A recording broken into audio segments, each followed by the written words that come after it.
L'état de flow, décrit initialement par le psychologue Mihaly Csikszentmihalyi, correspond à une expérience subjective d'immersion totale, de perte de la notion du temps et d'efficience cognitive élevée. Au-delà de son intérêt pour le bien-être et la productivité, le flow représente un terrain fertile pour comprendre comment le cerveau réorganise dynamiquement ses ressources afin de favoriser la performance de pointe et l'innovation créative. Cette vidéo examine les mécanismes neurochimiques et l'activité corticale associée au flow, et elle propose des pistes pour faciliter son émergence dans des contextes créatifs et professionnels. Neurochimie du flow. Cocktail pour l'efficacité. L'entrée en flow s'accompagne d'une modulation précise de plusieurs neuromodulateurs clés. Dopamine, associée à la motivation, à la récompense et à la plasticité synaptique, une libération accrue de dopamine soutient l'engagement persistant et renforce l'apprentissage implicite. En contexte créatif, la dopamine favorise l'exploration d'idées et la persévérance face aux impasses. Noradrénaline. Modulant l'alerte et la focalisation attentionnelle, des niveaux modérés de noradrénaline améliorent la sélection d'informations pertinentes tout en réduisant la distractibilité. Une activation noradrénergique adaptée permet de maintenir une vigilance soutenue sans basculer dans l'anxiété. Endorphines et endocannabinoïdes. Ces systèmes analgésiques et modulatoires de l'humeur contribuent à l'expérience de fluidité et au sentiment de plaisir intrinsèque, atténuant l'aversion pour l'effort cognitif et facilitant l'exploration créative. Sérotonine.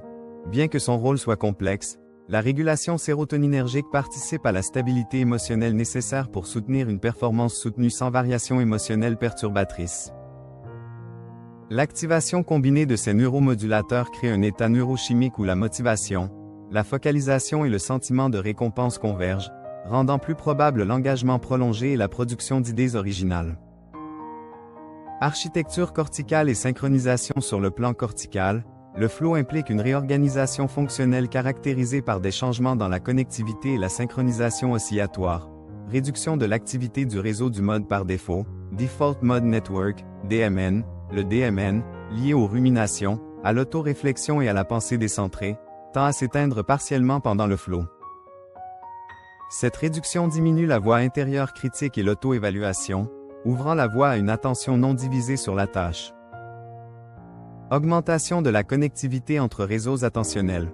Le réseau attentionnel dorsal et le réseau singulaire antérieur se coordonnent pour maintenir une attention soutenue sur les stimuli pertinents, tout en inhibant les distractions externes et internes.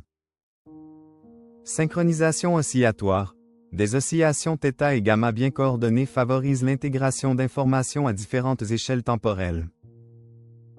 Le θ soutient la flexibilité et la navigation entre les représentations mentales, tandis que le gamma est associé au traitement local et à la consolidation d'éléments perceptifs et conceptuels. Un couplage θ-gamma est corrélé à une cognition fluide et créative. Diminution de la communication cortico-thalamique, bavarde. L'efficacité informationnelle augmente lorsque les signaux non pertinents sont filtrés, optimisant ainsi le rapport signal-bruit neuronal. Ces ajustements permettent au cerveau de fonctionner de manière plus économe et plus intégrée, traduisant l'impression subjective de « tout est plus facile » lorsqu'on est en flow. Flow et créativité.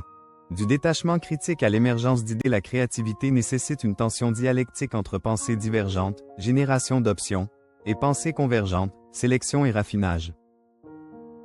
Le flow facilite cette dynamique par plusieurs mécanismes.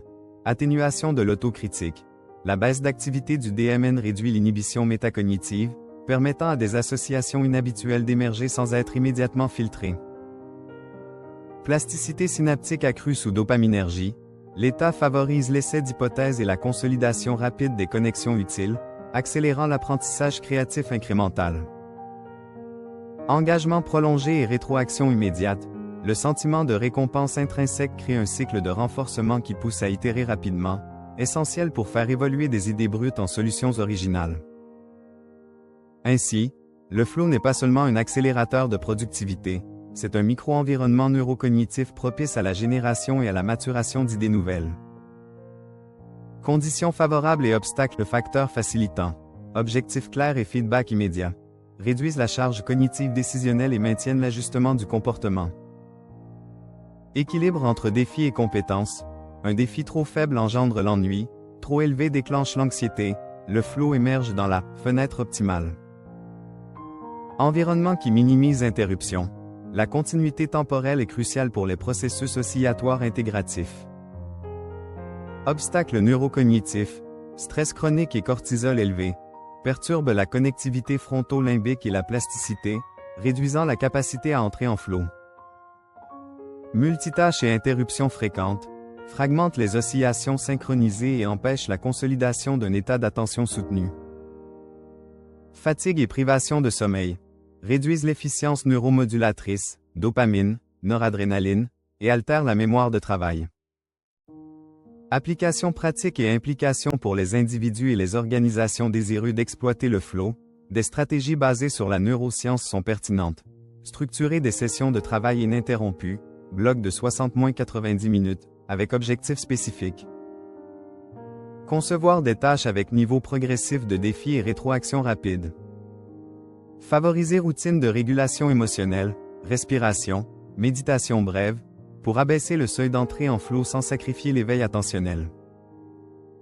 Assurer hygiène de sommeil et gestion du stress pour préserver la plasticité et la capacité de modulation neuromodulatrice.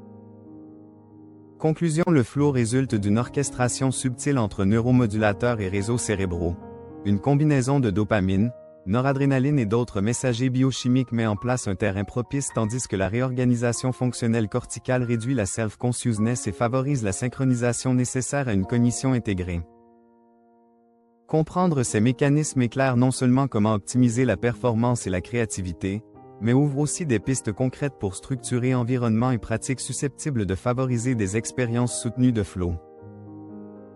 Pour qui cherche à maximiser l'expression cognitive humaine, le défi consiste désormais à traduire ces connaissances en architecture de travail et d'apprentissage qui privilégient immersion, rétroaction et équilibre entre défis et compétences.